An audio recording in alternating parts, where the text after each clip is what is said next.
Bonjour à toutes et à tous, je m'appelle Frédéric Como et c'est un plaisir de vous retrouver pour une nouvelle chronique consacrée à l'intelligence artificielle. Aujourd'hui, nous allons parler d'un sujet crucial pour toute entreprise souhaitant intégrer l'IA dans ses opérations, le choix des cas d'usage et leur priorisation. Comment définir une stratégie efficace? Quels sont les enjeux, les risques et les défis à relever? Et quelles méthodes faut-il adopter? L'intelligence artificielle est devenue un levier incontournable pour les entreprises cherchant à améliorer leur efficacité opérationnelle, à innover et à offrir de meilleures expériences à leurs clients comme à leurs collaborateurs. Les cas d'usage sont nombreux et variés, de l'automatisation des processus métiers à l'analyse prédictive en passant par la personnalisation des offres ou la détection de fraude. Mais comment choisir les cas d'usage les plus pertinents? L'intelligence artificielle représente une opportunité majeure pour l'ensemble des secteurs d'activité, tous métiers confondus. En termes d'opportunités, on pense tout d'abord à l'amélioration de l'efficacité opérationnelle. L'IA permet d'automatiser des tâches répétitives et chronophages, libérant ainsi du temps pour des activités à plus forte valeur ajoutée. Par exemple, les chatbots sont capables de générer les demandes simples de support client, tandis que des algorithmes d'optimisation peuvent améliorer la gestion des stocks et fluidifier les chaînes d'approvisionnement. Ensuite, l'innovation et la compétitivité. L'IA ouvre de vraies perspectives d'innovation. L'entreprise va pouvoir développer des produits et des services intelligents, comme des assistants virtuels, des systèmes de recommandation personnalisés. En adoptant l'IA, elle se différencie de ses concurrents et gagne des parts de marché. En termes d'opportunités, on pense également à l'amélioration de l'expérience client. Grâce à l'IA, l'entreprise va offrir des expériences clients plus personnalisées et réactives.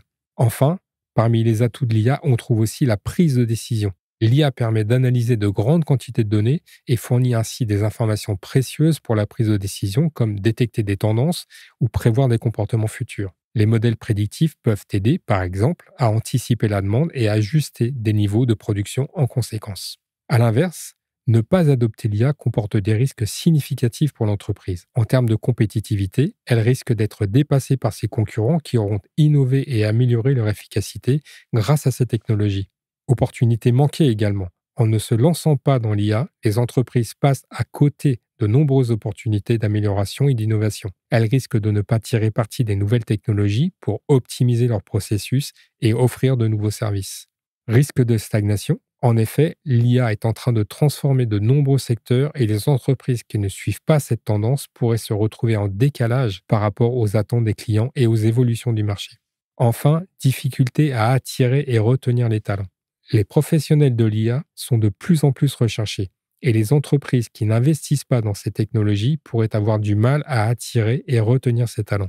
Cela dit, développer des cas d'usage implique toujours un investissement et le succès n'est pas forcément garanti. De ce que l'on constate, ces deux points constituent souvent un frein pour se lancer dans les projets d'IA. Mais ces freins sont assez faciles à lever si l'on prend soin de bien choisir les cas d'usage et de placer ses efforts aux bons endroits. Pourquoi ces choix sont-ils si importants? Parce que développer des cas d'usage comporte un certain nombre de défis. Le premier est souvent lié à la qualité des données. L'IA repose sur des algorithmes qui nécessitent des données de qualité pour fonctionner correctement. Si ces données sont mal structurées, les résultats obtenus peuvent être erronés ou peu fiables.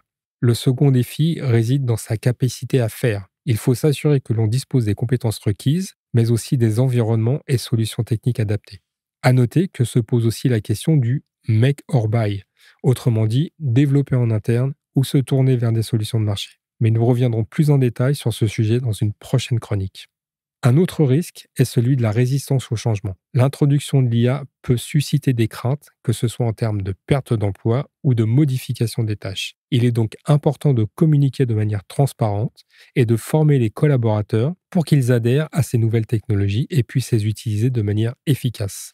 Enfin, il ne faut pas négliger les aspects éthiques et réglementaires. L'utilisation de l'IA soulève des questions importantes en matière de protection des données, de propriété intellectuelle et de risque d'erreur. Il est essentiel de mettre en place des garde-fous pour garantir l'utilisation éthique et conforme aux réglementations en vigueur.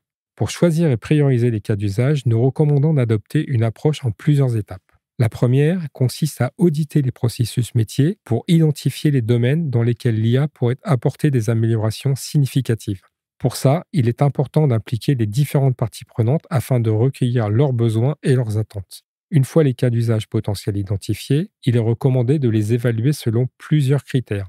D'abord, la valeur métier et l'impact sur les processus. Il est crucial d'évaluer comment le cas d'usage va transformer les processus internes et apporter de la valeur. Par exemple, une IA qui permet de réduire le temps de traitement des demandes clients peut avoir un impact significatif sur leur satisfaction et leur fidélisation.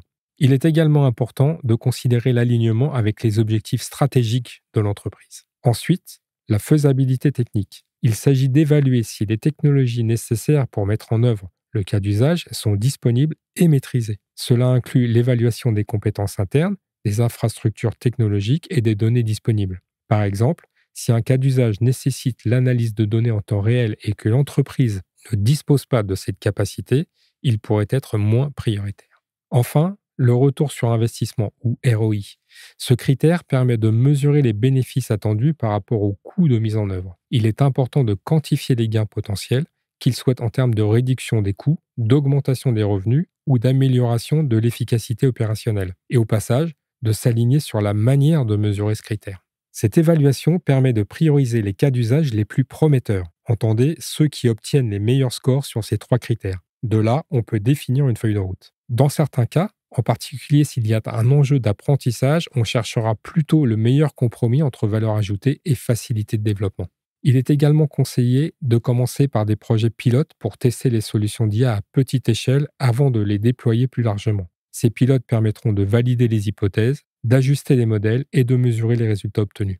En conclusion, le choix et la priorisation des cas d'usage IA sont des étapes cruciales pour toute entreprise souhaitant tirer parti de cette technologie. Il est essentiel de bien comprendre les enjeux, de gérer les risques et les défis et d'adopter une approche méthodologique rigoureuse.